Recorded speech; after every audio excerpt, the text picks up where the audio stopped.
तो किसान भाइयों, अप्रैल का महीना चल रहा है और इस टाइम पर जो है गेहूं की कटाई के बाद जो है हमारे गेहूं की निकासी हो रही है, जिसके हमें जो है साल के लिए भंडारण करना होता है, यानी कि अपने गेहूं को स्टॉक करना होता है। क्योंकि हम पूरी साल जो है गेहूं का आटा खाते हैं, तो अगर गेहूं का आटा खाएंगे तो हमें अनाज को जो है सुरक्षित रखना जो है हमारे लिए ज़रूरी होता है। अब वो सुरक्षित किस तरीके से रहे और किस तरीके से हम अपने अनाज को भंडारण करें, क्या क्या हमें सावधानी बरतनी चाहिए और किस तरीके से हमें अपनी टंकी को जो है रखना चाहिए और कहाँ पर रखना चाहिए, और उसमें हम जहर को छोड़कर कोई नेचुरल तरीके से हम उसे जो है अपने कीड़ों से बचा सकें, तो ऐसा ही आज हम आपको सब इस वीडियो में बताएंगे। तो लास्ट तक बने रहिए। जिन किसान भाइयों ने अभी तक हमारे चैनल को सब्सक्राइब नहीं किया है वो सब्सक्राइब कर लें और बेल आइकन को प्रेस कर लें। तो किसान भाइयों, गेहूं जो है टंकी में भरने के बाद जो समस्या आती है, यानी कि लगभग 2 महीने बाद जो समस्या आती है वो ये आती है कि हमारे जो गेहूं है टंकी के अंदर उनमें कीड़े लग जाते हैं, जिन्हें हम सुरसुरी भी बोलते हैं, घुन बोलते हैं। तो वो हमारी जो है टंकी में गेहूं में लग जाते हैं और हमारे अनाज को जो है वो खाते हैं, उसका डस्ट बना देते हैं खा खा के।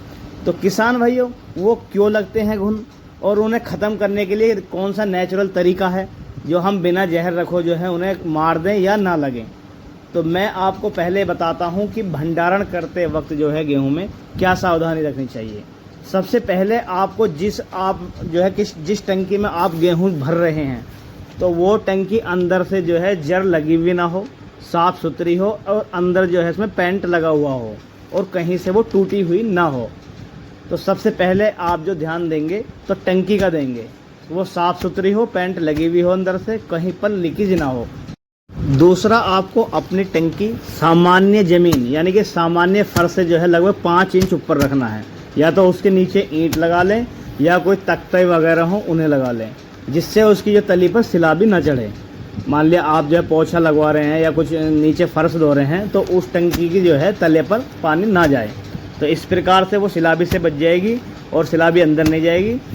तो तीसरा आपको ये ध्यान देना है, जहाँ पर आप टंकी रख रहे हो उसके ऊपर की छत सही हो, यानी कि वहाँ पर किसी प्रकार की टपकन ना पड़ती हो बारिश की।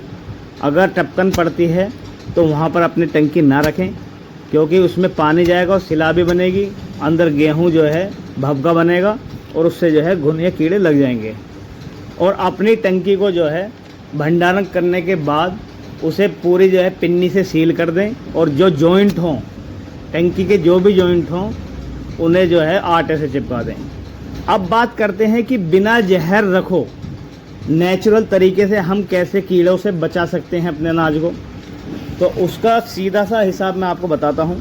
तो किसान भाइयों, एक तो आपको लेनी है नीम की टहनियाँ, यानी कि एक टंकी के लिए आपको लगभग 2 किलो टहनियाँ लेनी है जिस पर हरे पत्ते लगे हुए हों, और आपको गेहूं भरते समय जो है जगह जगह टंकी में वो डालनी है। दूसरा जो नेचुरल तरीका है वो है माचिस, जिससे हम आग जलाते हैं। तिल्ली से भरी हुई माचिस जगह जगह हम खोलकर डाल सकते हैं, उसके द्वारा जो है घुन नहीं लगेंगे। और तीसरा जो है करेले, जो सब्जी वाले करेले होते हैं, उसके छिक्कल को हम छीलकर जगह जगह जो है हम अपनी टंकी में गेहूँ भरते समय डाल सकते हैं। और चौथा जो नेचुरल तरीका है वो है पुदीना, जो खाने वाला पुदीना होता है, उसको हम हल्का सुखाकर उसकी पत्तियों को और गेहूं भरते वक्त जो है जगह जगह जो है हम गेहूं में डाल दें, उसके द्वारा भी जो है हमारे गेहूं में कोई घुन या कीड़ा नहीं लगेगा। तो किसान भाइयों, गेहूं भरते समय चाहे तो इन चारों तरीकों को आप एक साथ भी जो है इस्तेमाल कर सकते हैं और चाहे अलग अलग भी अपनी टंकी में इन्हें डाल सकते हैं। तो किसान भाइयों, ये हुआ एक नेचुरल तरीका, इससे आपकी टंकी में गेहूं में जो है किसी प्रकार कीड़ा या घुन नहीं लगेगा। तो किसान भाइयों, आपको हमारी जानकारी कैसी लगी आप कमेंट सेक्शन में ज़रूर बताएं, और नेक्स्ट वीडियो आने तक आप हमारे चैनल को सब्सक्राइब करें। तो मिलते हैं आपसे अगली वीडियो में, तो तब तक के लिए शुक्रिया।